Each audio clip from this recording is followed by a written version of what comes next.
in this way, like, it's a little intensive. I think that's not fine. Should I be looking that way? No, just look wherever. I mean, this is just pointing.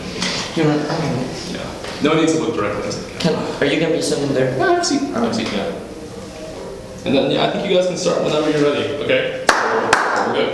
Before giving your responses, if you could Question? Yes, precisely. That would be phenomenal.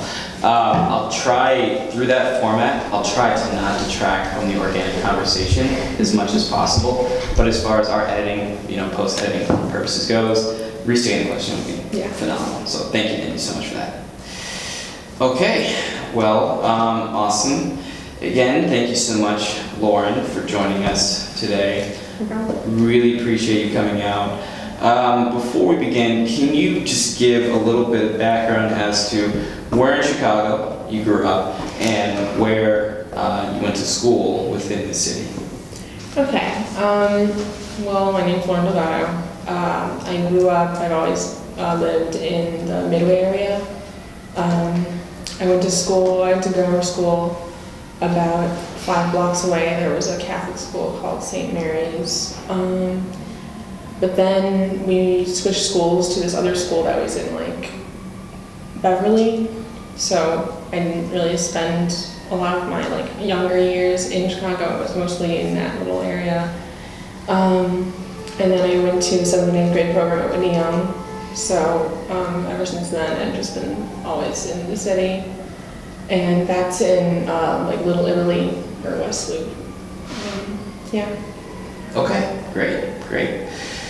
So how has race and ethnicity affected your experiences both inside and outside of school? I never really felt like race has affected me. My dad grew up as an immigrant. He moved to Chicago when he was 4 years old, and he grew up with a language barrier, so he had an accent, and because of that he felt like he was often discriminated against. If he was driving, he would be pulled over and then he would speak to the police officer, and the police officer would hassle him because of his accent. Or if he was talking to teachers, they would kind of poke fun at him because of the way he spoke. So we felt like he was hindered a lot with his, basically his racial identity. So he didn't want that for me or my sister, and we consequently, we grew up we didn't really speak Spanish that much, and we didn't grow up with a lot of those traditions. So I never really identified as being Mexican. I don't think it was until I went to that second grammar school that it was primarily Caucasian. So that was when I was told, you're Mexican, you're Hispanic, and that's when I started identifying as being a minority. But I still kind of feel as if I am almost like an outsider in both situations, because for my friends, my friend group is primarily Caucasian, but for them I'm Mexican, and I can still relate to more of these minority-based problems. But as far as talking to more Hispanic groups, I am very white or very Americanized. Okay. Going back to that instance that you shared, where you started a point of salience, if you will, where your racial identity became more apparent to you, what was that moment? I think you said it was sometime where you went to a predominantly white middle school.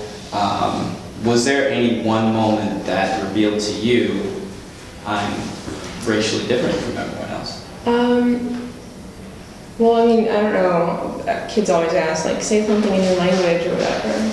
That's always been a memory of people asking how to say their name in Spanish. I don't know why that's always been a fascination. But there are a lot of Irish parades in South Chicago or Beverly, and I attended one with my friends, and you just saw this very strong identification with being Irish, and even though they've been in America for generations, but they still, like, they're Irish and they had that strong commitment to what they were. Right. And I just kind of noticed that I wasn't. And then like I looked around and that's when I was like, oh my gosh, I am the only person of color in this entire area. Okay. And I'm just completely different. Okay. Do you mind if we pause momentarily? I'll go over there if you need to plug. It's like this weird looking LCA team like thing. I didn't usually Numbers and letters. That's all I don't know what any of it means. It's the R2D2 adapter. Right, it goes in the C3P. Yeah, it makes no sense. Okay, but great. So let's focus now a little bit more on Whitney Young. So what are some of the extracurriculars that you're involved with there? I'm very academically focused when young, so I have a lot of basically like I'm in math team, science Olympiad, robotics, this aerospace engineering club that I started. Well, with a few friends we started that club, and National Honor Society. I try to remain very active at school, like volunteering a lot. Okay. Yeah. Do you find that any aspect of your identity has affected how your peers or maybe faculty or staff within Whitney Young, do you think that affects at all how they may treat you or see you as an individual? Luckily, I don't think my racial background has any effect at Whitney Young. I think Whitney Young is a really inclusive school, and I'm very privileged, and everyone who goes to Whitney Young is very privileged that they have that sort of diversity in which people aren't really segregated. Right. I don't think people feel the need to hang out with a certain racial group or a certain like socioeconomic group. I think that it's very mixed. And if you look comparatively at other schools, that's not really the case. And in talking to my other friends or family members, and it's just very strange for them to think that there is this mix and just complete blindness to sort of those separations between race. Right. I mean, people are always encouraged to like embrace their differences, and I think they're encouraged to find differences that they have from each other, but I don't think it separates or discriminates. Okay. And you brought up an interesting point, right? Segregation. Can you dive a little bit deeper into some of those things that you've seen or observed, right? Within maybe some of the other school districts, the different schools themselves, the different areas within the city, what peers or friends of yours might go to those areas. Could you elaborate a little bit more on that for me? Yeah, Chicago is a very like de facto segregated area because I don't know, I know like historically there was a lot of like separation at factories, but people just remain in those segregated areas and they don't feel comfortable going out.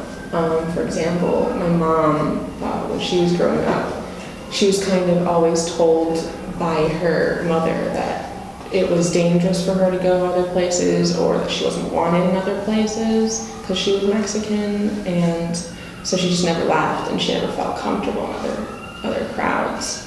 And I think that's the case for a lot of kids who grow up, that they're either scared to leave because they don't know what's going to happen, or that they just feel really uncomfortable when they're not where they grew up. Yeah, and I think it just perpetuates sort of stereotypes, and I think that's really unfortunate because people don't have the chance to experience different racial groups on their own terms, and they just pick up on other people's biases. Right.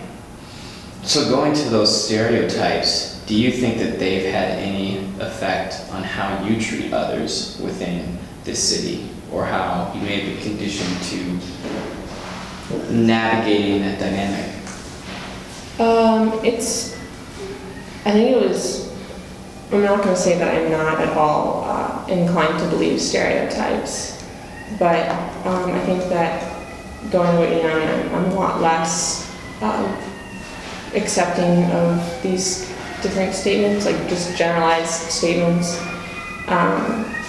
You know, you have to break it down and analyze it.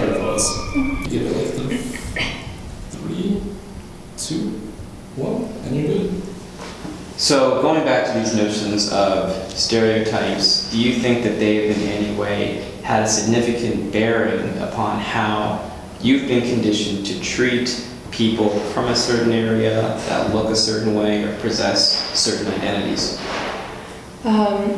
So I'm not going to pretend like I'm not at all affected by stereotypes. You know, everybody has biases. But I think that certain classes I've taken at Whitney Young have helped me sort of learn how to analyze and break down stereotypes and generalizations and just navigate through what's true and what isn't. Comparatively, I can look at my sister and she's very, I think she secludes herself a lot, and she's very gullible in believing everything that is told on the media, and it's just really sad because, you know, there are a lot of people who are like that, and that, oh, Black Lives Matter, everyone who's African American is hostile and violent, when it's just one small group of people, and then this entire movement is just nullified because of that one stereotype. And then you have, there are countless stereotypes that just, yeah, I'm trying to think.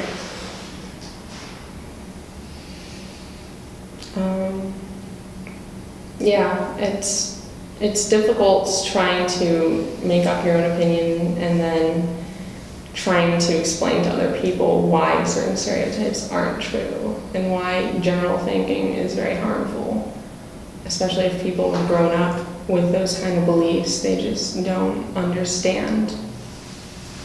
Okay. So, pause one more time. Okay. Go.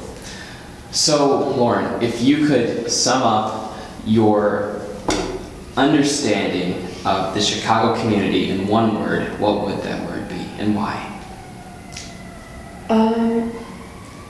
If I were to sum up Chicago in one word, it would be, well, it would be 2 words. Statistically diverse, because it is. There are a lot of different communities that make up the area, but then also segregated, just because people tend to group themselves in. Let's cut it again. Yeah.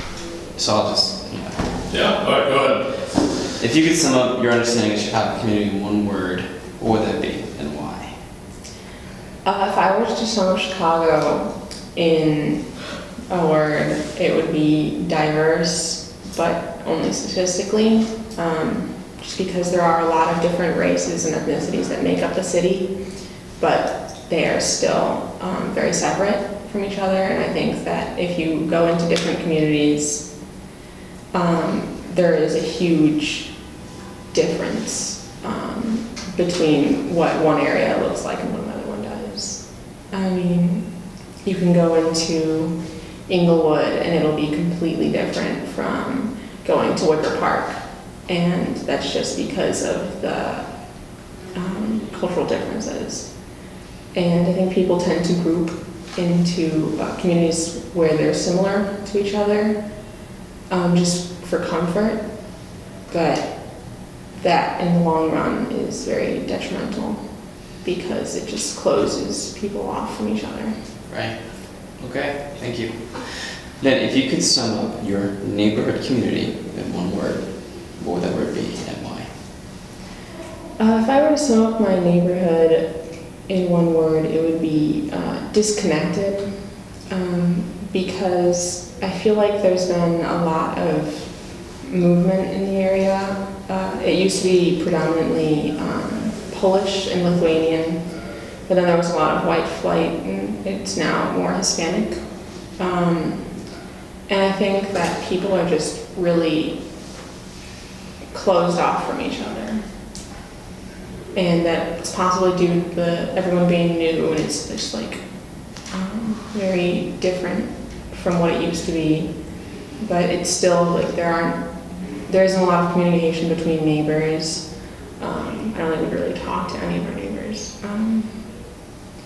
And I remember as a kid, I used to hang out with a lot of the other children on the block. I want to play like just normal kid games like tag and kickball or something. But now there's no one.